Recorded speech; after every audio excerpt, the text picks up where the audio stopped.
আলহামদুলিল্লাহ রাব্বিল আলামিন সালাতু ওয়াসসালামু আলা সাইয়্যিদিল মুরসালিন ওয়া আলা আলিহি ওয়া সাহবিহি আজমাইন।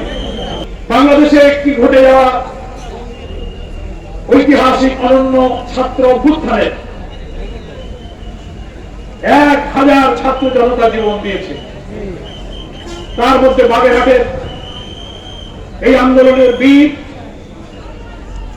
5টি তরতাজা প্রাণ তারা ঝরে গিয়েছে, তারা এই বিজয়ের আনন্দের অংশীদার। আমরা এই 5 জন শহীদের পরিবারের কারো ভাই, কারো জামাই, কারো সন্তান, তাদেরকে সান্ত্বনা দেবার কোন ভাষা আমাদের নেই। আপনার আমাদের কারো সন্তান হারালে, কারো ভাই হারালে পৃথিবীর কোন কথা হৃদয়ের প্রশান্তি সান্ত্বনা আসে না। শহীদ পরিবারদের সাথে কথা বলতে গিয়ে যে আবেগ ঘন, যে মর্মস্পর্শী ঘটনা এবং বর্ণনায় আমরা আসলে সকলেই ভারাক্রান্ত। আমরা আমাদেরকে বলেছি শহীদের পিতাকে, ভাইকে, অনেক জায়গায় শহীদের মা এসেছেন, শহীদের সন্তান এসেছেন। তাদের হৃদয়ে মানুষের কথা প্রশান্তি আসবে না। প্রশান্তি একটা জায়গা থেকে নিতে হবে, সে হচ্ছে আমাদের মহান রব রব্বুল আলামিন, যিনি তাকে দুনিয়াতে বান্দা হিসেবে পাঠিয়েছিলেন। তার হায়াত মওতের মালিক, দুনিয়ায় তিনি কতক্ষণ থাকবেন আর কখন তিনি চলে যাবেন সেটা আল্লাহ নির্ধারণ করে রেখেছেন। আল্লাহ তাআলা কোরআন মাজিদে বলেছেন, ওমা কানা লিনাফসিন আন তামুতা ইল্লা বিইজনিল্লাহি কিতাবান মুআজ্জালা। কোন প্রাণীর মৃত্যু হবে না যতক্ষণ আল্লাহ তাআলা সেই সময়টা নির্দিষ্ট করে রেখেছেন। ওই সময় আসলেই তাকে মৃত্যুবরণ করতে হবে, আগে হবে না, পরে হবে না। 5 জন শহীদের পরিবারের গর্বিত অংশীদারদেরকে আমি বলবো, ওই আয়াত, ওই ঈমান, ওই বিশ্বাস আমাদের রাখতে হবে। যার বান্দা তিনি পাঠিয়েছিলেন, তিনি কখন রবের কাছে চলে যাবেন তিনি এটা ঠিক করে দিয়েছেন। আল্লাযী খালাকাল মাউতা ওয়াল হায়াতা লিয়াবলুয়াকুম আইয়ুকুম আহসানু আমালা। জীবন এবং মৃত্যুর সৃষ্টিকর্তা কে? আল্লাহ। এবং এটা করেছেন সাময়িক দুনিয়ায় অল্প সময়।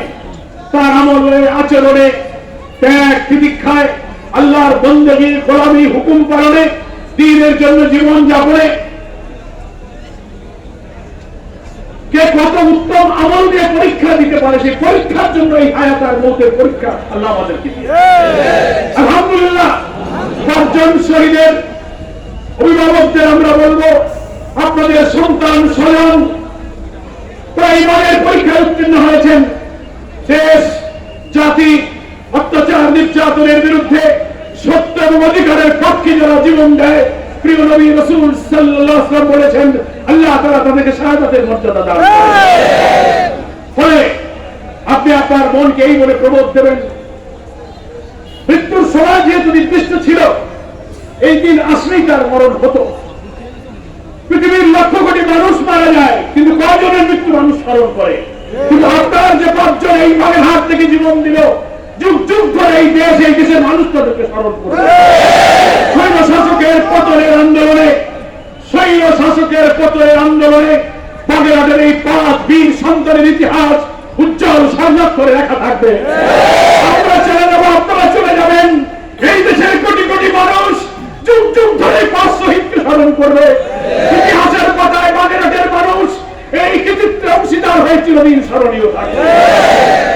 আজকে স্বৈরাচার মুক্ত, অত্যাচারী ফ্যাসিস্ট মুক্ত বাংলাদেশে আমরা যারা স্বস্তির নিঃশ্বাস ফেলছি, তারা আজকে শহীদদের রক্তের উপরে দাঁড়িয়ে স্বস্তির নিঃশ্বাস ফেলছি।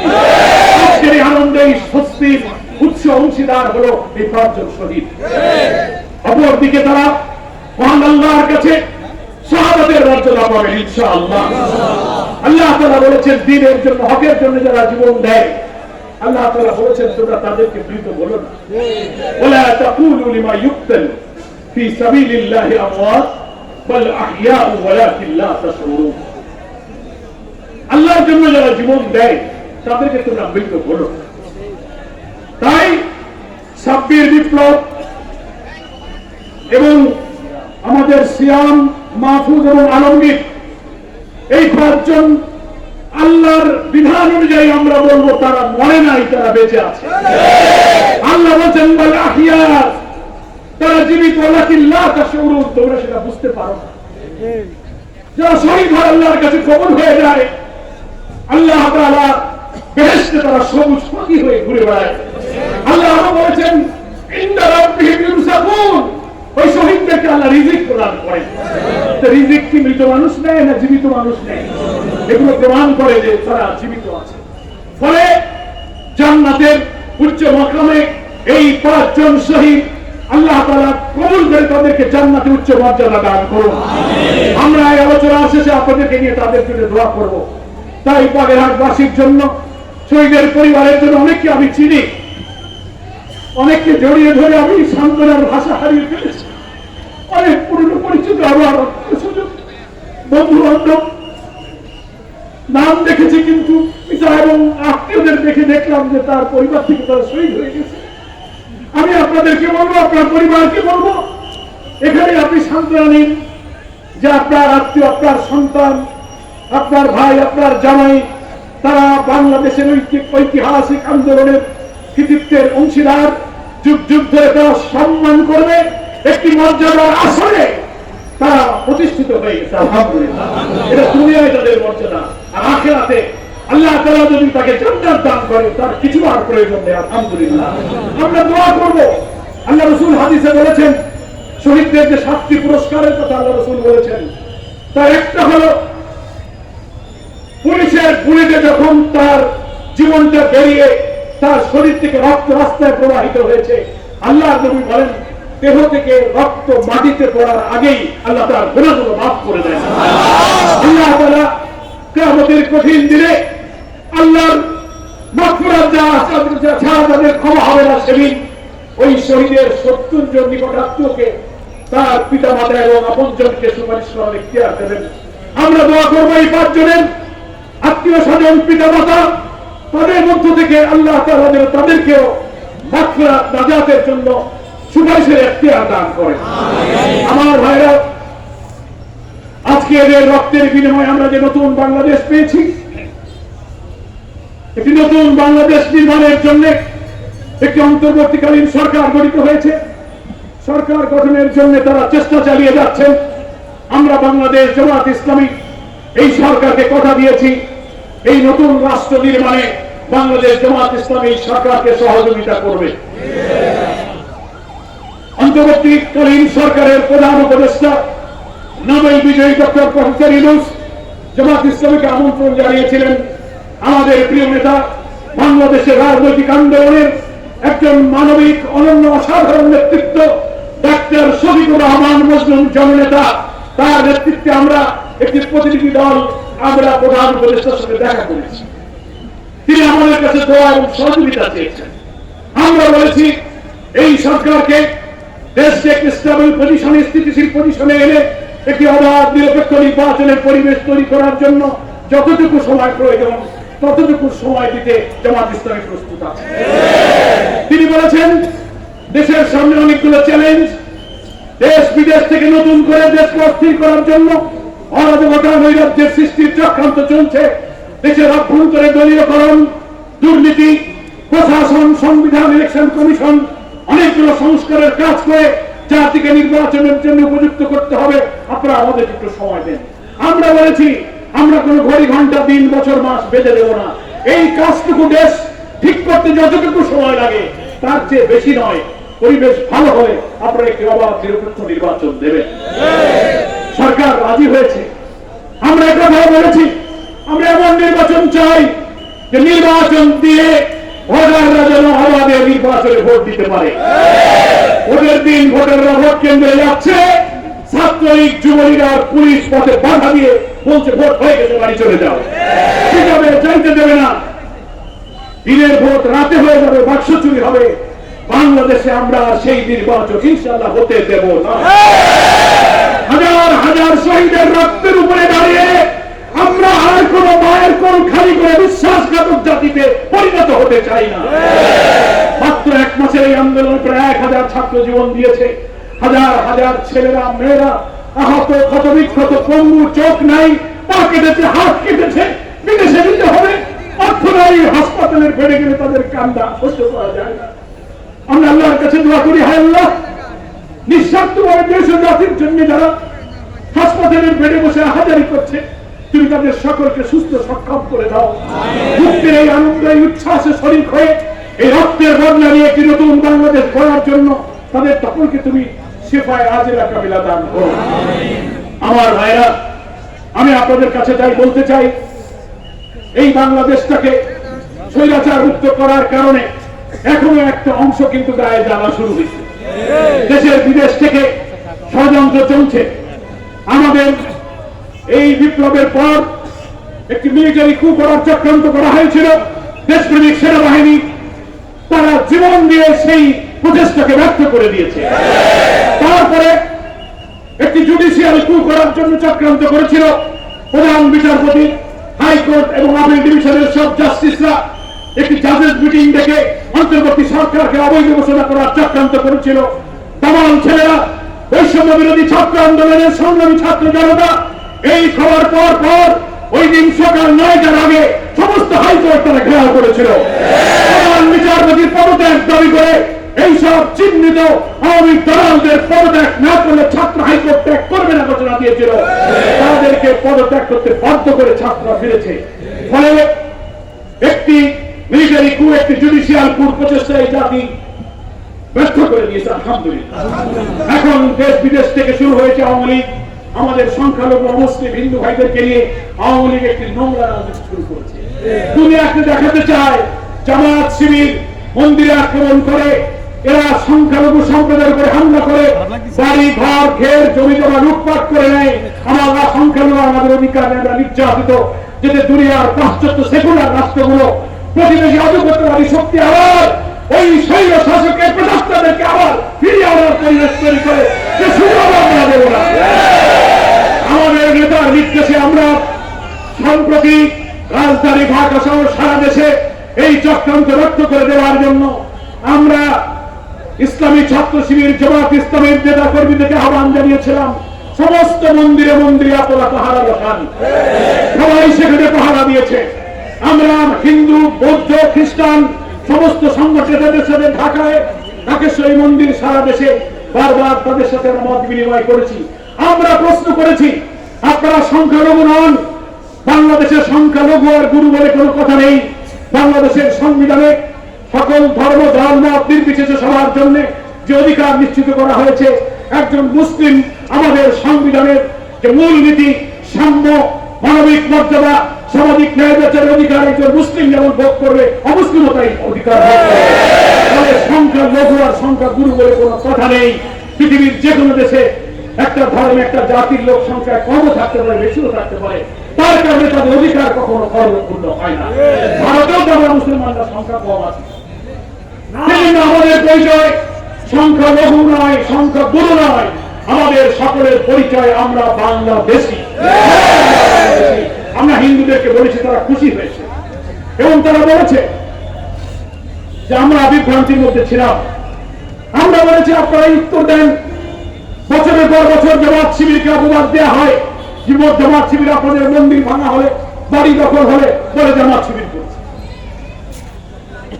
আমি এবং আমাদের নেতৃবৃন্দ এই সব নীতিকে আমরা চ্যালেঞ্জ করেছি যে আপনারা কি বলতে পারবেন সব ঘটনার তদন্ত করে বাংলাদেশের কোন একটা মন্দিরে, কোন একটা হিন্দুর বাড়ি ঘরে যে হামলা ভাঙচুর যদি হয়ে থাকে তার সাথে জামাত বা শিবিরের কোন কর্মী জড়িত? তারা বলেছে না স্যার, আপনাদের কোন কর্মীকে আমরা কোনদিন জড়িত পাইনি। যারা এটা করে এরা কোন রাজনীতি করে, এরা দুর্বৃত্ত। আমরা তাদেরকে বলেছি আপনারা তদন্ত করেন মন্দির হামলার ঘটনা, ঘের সম্পদ, বাড়িঘর, দোকানপাট লুটের ঘটনা কারা লুট করেছে। তদন্ত করলে বেরিয়ে আসবে যারা করেছে তারা প্রায় সব আওয়ামী লীগ, ছাত্রলীগের লোক। ইসলামী শক্তিকে দমিয়ে রাখার জন্য আন্তর্জাতিক বিদেশি কর্মীদের হস্তক্ষেপে ইসলামকে শক্তি সাম্প্রদায়িক একটা কমিউনাল, একটা মিলিটেন্ট ফোর্স হিসেবে চিহ্নিত করে জামাত ইসলামকে নিষিদ্ধ করার যে চক্রান্ত করেছিল, হাসিনা সেই চক্রান্তের পথে তার পতনের 4 দিন আগে জামাত ইসলামকে নিষিদ্ধ ঘোষণা করেছে। কিন্তু আল্লাহ তাআলার যে ইচ্ছা, হাসিনার ইচ্ছার সাথে সেই ইচ্ছা মেলে নাই। আল্লাহ বলেছে ওমা তাশাউনা ইল্লা আইয়াশা আল্লাহু রাব্বুল আলামিন। 4 দিনের আগে যে জামাতকে তুমি নিষিদ্ধ করে পালিয়ে গিয়েছো, 4 দিন পরেই সেই জামাতকে আল্লাহ তাআলা মর্যাদা দিয়ে মর্যাদার আসনে উন্নীত করে দিয়েছে। সেই রাষ্ট্রের রাষ্ট্রপ্রধান, সেনাপ্রধান, প্রধান উপদেষ্টা জামাত ইসলামীকে আমন্ত্রণ জানিয়েছে, সরকার গঠনে সাহায্য চেয়েছে। যে জামাত নিষিদ্ধ করেছিল বাংলাদেশের জনগণ, তোমাকে নিষিদ্ধ করে জামাতকে বৈধ ঘোষণা করেছে। আমরা বলেছি যে দল অবৈধ তুমি ঘোষণা করেছো, তুমি ঘোষণা করার কি? তুমি নিজেই তো অবৈধ, তুমি তো অনির্বাচিত সরকার। বন্দুক করে জবরদস্তি করে ব্যালট কেটে তুমি ক্ষমতা এসেছো, ফলে অবৈধ সরকারের ঘোষণাটাও অবৈধ। আমরা এটা মানি না, বাংলাদেশের সরকারও এটা মানেনি, সেনাপ্রধানও মানেনি বলেই তো তারা আমাদেরকে ডেকেছে। জনগণের নৈতিক রায়ের উপরে ভিত্তি করে জামাত ইসলামী কি আল্লাহ তাআলা একটি মর্যাদার আসনে উন্নীত করেছে। আমার প্রিয় ভাইরা, তাই আল্লাহ তাআলা 5ই আগস্ট এই জাতির জন্য যে করুণা, যে দয়া, যে মর্যাদা দিয়েছেন, তার জন্য আমরা শুকর আদায় করবো, নাকি বলেন? আমরা 15 বছর আন্দোলন করেছি, সব রাজনৈতিক দল, হাজার হাজার লোক মৃত্যুবরণ করেছে, আহত হয়েছে, গুলি হয়েছে, কিন্তু আন্দোলন আমরা সফল করতে পারিনি, বারবার ব্যর্থ হয়েছি। কিন্তু আমার তরুণ ছাত্র সমাজ 1 মাস সময় লাগে নাই, বাংলাদেশের সকল বিশ্ববিদ্যালয়, কলেজ, স্কুল, মাদ্রাসা, মায়েরা, ছেলেরা, মেয়েরা, শিশুরা রাজপথে নেমে হাসিনার বুলেটের সামনে গোটা বাংলাদেশ মুখ পেতে দিয়েছে। বাংলাদেশ আজকে দ্বিতীয়বার স্বাধীনতা অর্জন। এই বাংলাদেশ এক নতুন বাংলাদেশ। আজকে তাদের রক্তের উপরে দাঁড়িয়ে নতুন বাংলাদেশ গঠনের জন্য আজকে অন্তর্বর্তীকালীন সরকারকে সময় দিয়ে সহযোগিতা করতে হবে। সবাই রাজি আছেন? নতুন চক্রান্তের ব্যাপারে সাবধান থাকতে হবে, তাড়াহুড়ো করা যাবে না, ব্যস্ত হওয়া যাবে না। 15 বছর যখন ধৈর্য ধরেছি, আমাদের হাজার হাজার মামলা দেওয়া হয়েছে, ব্যবসা বাণিজ্য, দোকান পাট, লেখাপড়া, চাকরি, বাড়িতে ঘুমাতে পারেনি, জেল খেতে খেতে 15 বছরে আমাদের জীবন তছনছ হয়ে গেছে। আমরা সেই কালো দিন আর ফেরত আনতে চাই না। ইনশাআল্লাহ মহান আল্লাহ এই অত্যাচারী শাসকের কালো অধ্যায় পেরিয়ে নতুন মুক্তির এক সূর্য উদয় করেছেন। আমরা সেই সূর্যের আলোকে ভবিষ্যৎ প্রজন্মের জন্য নতুন বাংলাদেশ আমরা গড়ব ইনশাআল্লাহ। এই বাংলাদেশ 5জন শহীদ হবে সেই গর্বের অংশীদার। আমরা এদের স্মৃতি এবং গর্বকে ধারণ করে বাংলাদেশে চলবো। আসলে এক্ষুনি আজান হবে, আপনাদেরকে নিয়ে আমি একটু দোয়া করব। আজকে এটা কোনো জনসভা নয়, আজকে 4টি জায়গায় দোয়ায় গেলাম, হাজার হাজার মানুষের ঢল। এত বড় কি কোনো দোয়ার মাহফিল হয়? এই বিশাল উপস্থিতি প্রমাণ করে অত্যাচারী আওয়ামী শাসকের বিরুদ্ধে বাংলাদেশ জনগণ যেভাবে উত্তাল তরঙ্গের মতো খুশি উঠেছে। আগামী দিনে নতুন বাংলাদেশ গঠনের এই চেষ্টাকে কোন অপশক্তি আর ভণ্ডুল করতে পারবে না। আল্লাহ যদি তৌফিক দেয়, ইনশাআল্লাহ বাগেরহাটে বারবার আমরা আসবো, আরো সমাবেশ হবে, উন্মুক্ত ময়দানে হবে, রাস্তার পাশে যান চলাচলে বিঘ্ন ঘটিয়ে দোয়ার মাহফিল এক বিশাল জনসমুদ্রে পরিণত হয়েছে। আমি কেন্দ্রীয় জামাতের পক্ষ থেকে বাগেরহাট জেলা জামাতকে আন্তরিক মোবারকবাদ এবং শুভেচ্ছা জানাই। আমাদের মনে অনেক আবেগ, অনেক কথা জমা হয়েছিল, সময় পেলে ইনশাআল্লাহ বলবো। যা বলতে পারলাম না, আমাদের সে মনের আবেগ, সে কথা হয়তো আপনারা বুঝতে পেরেছেন। এই শহীদদেরকে আমরা বলেছি, আপনাদের আমাদের কথায় আপনাদের তৃপ্তি হবে না, কিন্তু আল্লাহর কাছে এই সান্ত্বনা পেলেন যে আপনার সন্তান বেহেশতে চলে গেছে, আর যে চলে গেছে তাকে আমরা ফিরিয়ে দিতে পারবো না, আপনার বুকের শূন্যতা আমরা দূর করতে পারবো না, কিন্তু এই দেশের মানুষ আপনাদের পাশে থাকবে। কি বলে? জামাত ইসলামী আপনাদের পাশে থাকবে। আজকে আর্থিক সহযোগিতায় প্রত্যেকটা পরিবারকে আমরা 2 লক্ষ টাকা করে দিয়েছি। আমরা মনে করি 2 লক্ষ টাকায় কিচ্ছু হবে না, তাতে তো জীবন বদলে যাবে না, কিন্তু এটা হচ্ছে তাদের জন্য একটা দোয়া। আমরা যে তাদের ভুলে যাইনি, ওরা যে আমাদের সন্তান, আমাদের ভাই, তোমার কষ্টের তাদের পাশে দাঁড়াবার জন্য আমরা একটু উপহার দিয়ে এসেছি, ভাইয়ের কাছে ভাই এসেছি। এটা কোনো তার নয়, সাহায্য নয়, ভাইয়ের প্রতি ভাইয়ের উপহার। আপনারা এটা গ্রহণ করুন। ইনশাআল্লাহ আপনার পাশে জামাত ইসলামী আছে এবং থাকবে, দেশবাসী আপনাদের পাশে থাকবে। ওরা থাকলে আপনি যত ভালো থাকবেন, ওরা চলে গিয়ে আল্লাহ তাআলা তার চেয়ে বেশি বারাকার মধ্যে আপনাদেরকে রাখবেন ইনশাআল্লাহ। আল্লাহ তাআলার কাছে সেই তৌফিক কামনা করে এখন আপনাদের শহীদের পরিবারদেরকে নিয়ে একটু হাত তুলে মুনাজাত করবো। আপনারা সবাই কয়েকবার দরুদ শরীফ পড়ুন। আল্লাহুম্মা আমিন। আলহামদুলিল্লাহ আলহামদুলিল্লাহ আলহামদুলিল্লাহ রাব্বিল আলামিন والصلاة والسلام على سيد المرسلين وعلى آله وصحابه أجمعين.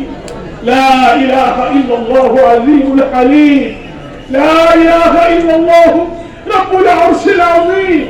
لا إله إلا الله رب السماوات والأرض ورب العرش الكريم. ربنا ظلمنا أنفسنا وإن لم تغفر لنا وترحمنا لنكونن من الخاسرين. رب ارحمهما كما ربياني صغيرا. ربنا اغفر لي ولوالدي وللمؤمنين يوم يقوم الحساب. ربنا هب لنا من أزواجنا وذريتنا قرة أعين واجعلنا للمتقين إماما. اللهم اغفر لحينا وميتنا وشاهدنا وغائبنا وصغيرنا وكبيرنا وذكرنا وأنثانا. اللهم من أحييته منا فأحيه على الإسلام ومن توفيته منا فتوفه على الإيمان. يا الله يا أرحم الراحمين يا غفور الرحيم. يا الله তোমার গোলাম খান জাহানের স্মৃতি বিজড়িত অনেক শহীদের রক্তে ধন্য এই বাগেরহাটের ময়দানের 5 শহীদের আপন জনকে নিয়ে এই বাগেরহাটবাসীকে নিয়ে আমরা কয়েকজন গুনাহগার বলে আমার কাছে একদিকে হাত তুলেছি। আয় রব্বুল আলামিন তুমি তাদের শাহাদাতকে মঞ্জুর করো। আল্লাহ তুমি আমাদের গুনাহ খাতাকে মাফ করে দাও। শহীদের পরিবারের দিলকে তোমার সবরুন জামিল দিয়ে তুমি তাদেরকে সান্ত্বনা দাও। তাদের পরিবারকে, মাকে, বাপকে, বোনকে, ভাইকে, সন্তানকে আল্লাহ তুমি সবরের শক্তি দিয়ে দিলকে প্রশান্ত করে দাও। বাংলাদেশের হাজার হাজার ছাত্রদের পরিবারের প্রতি আল্লাহ তুমি খাস রহমত নাযিল করো। হে আল্লাহ এই দীর্ঘ 15 বছরে যারা জীবন দিয়েছে অন্যায়ের বিরুদ্ধে লড়তে গিয়ে আল্লাহ তাদের শাহাদাতকে তুমি কবুল করো। আহত অসুস্থ পঙ্গুদেরকে আল্লাহ তুমি সুস্থ করে দাও। দেশব্যাপী ভয়াবহ বন্যার প্রবল পানিতে মানুষ ভেসে যাচ্ছে, ঘর বাড়ি জীবন ধ্বংস হয়ে যাচ্ছে। একটি আধিপত্যবাদী শক্তি তাদের নদীর বাঁধগুলো খুলে দিয়ে আমাদের মতো দুর্বল গরিব দেশকে বাঁচিয়ে দিতে চায়। আয় গফুরুর রহিম আসমানের মালিক তুমি এই বন্যার প্রকাশ সংকট থেকে জাতিকে হেফাজত করো। ইয়া আল্লাহ এই পানিকে তুমি থামিয়ে দাও। কিছুক্ষণের জন্য স্বস্তির জন্য তোমার আসমানের বৃষ্টিকে তুমি থামিয়ে দাও। ইয়া আল্লাহ দুর্গত মানুষের পাশে দাঁড়াবার জন্য জামাত ইসলামী সহ দেশবাসীর চেষ্টা করছে, আল্লাহ তাদেরকে তুমি তৌফিক দান করো। ইয়া আল্লাহ এই সমাবেশ এই দোয়াকে তুমি কবুল করো। বাগেরহাটের প্রতিটি ঘরে ঘরে এই 5 শহীদের চেতনায় সকলকে তুমি উজ্জীবিত করো। তাদের পরিবারকে হতাশ না হয়ে নিরাশ না হয়ে তোমার উপরে সন্তুষ্ট থেকে আল্লাহর দ্বীন কায়েমের জন্য তাদেরকে ময়দানে আবার মাজা সোজা করে দাঁড়িয়ে দেওয়ার তৌফিক। রব্বানা তাকাব্বাল মিন্না ইন্নাকা আনতাস সামিউল আলিম ওয়া তুব আলাইনা ইন্নাকা আনতাত তাওয়াবুর রহিম। সাল্লাল্লাহু তাআলা আলা খায়রি খালকি মুহাম্মাদ ওয়া আলিহি ওয়া সাহাবিহি আজমাইন ওয়া জাআলা আখির কালামিনা ইনদাল মাউত লা ইলাহা ইল্লাল্লাহু মুহাম্মাদুর রাসূলুল্লাহ।